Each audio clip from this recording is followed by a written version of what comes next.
Video తీయడం ఆయాసపడి ఉండలేదు అలా ఉంటుంది.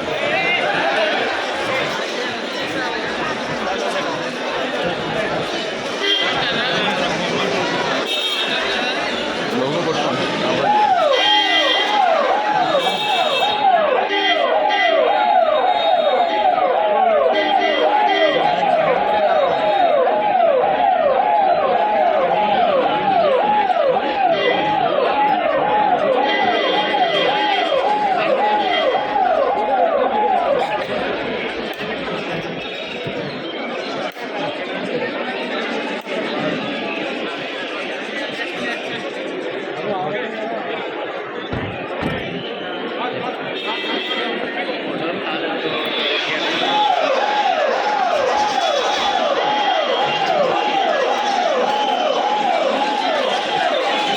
మంత్రి నారాయణ ఉన్నారు, క్షతగాతులను పరామర్శించారు.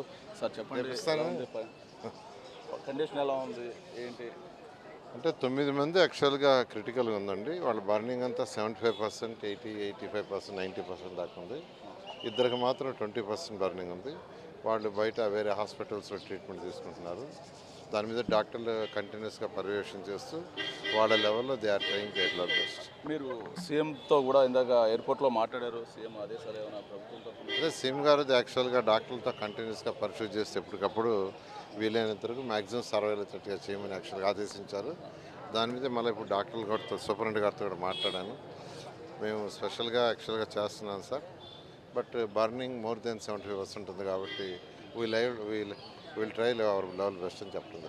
మీద ప్రభుత్వం సైడ్ నుంచి ఎక్స్గ్రేషియా 20 lakhs చనిపోయిన వాళ్ళకి ఆల్రెడీ ప్రకటించారు సీఎం గారు. అది యాక్చువల్గా వాళ్ళకి హ్యాండ్ చేయడం జరుగుతుంది. అంటే ఏ పరిస్థితి ఎలా ఉందంటారు? అంటే పరిస్థితి 9 మంది మాత్రం critical, that is the fact యాక్చువల్గా.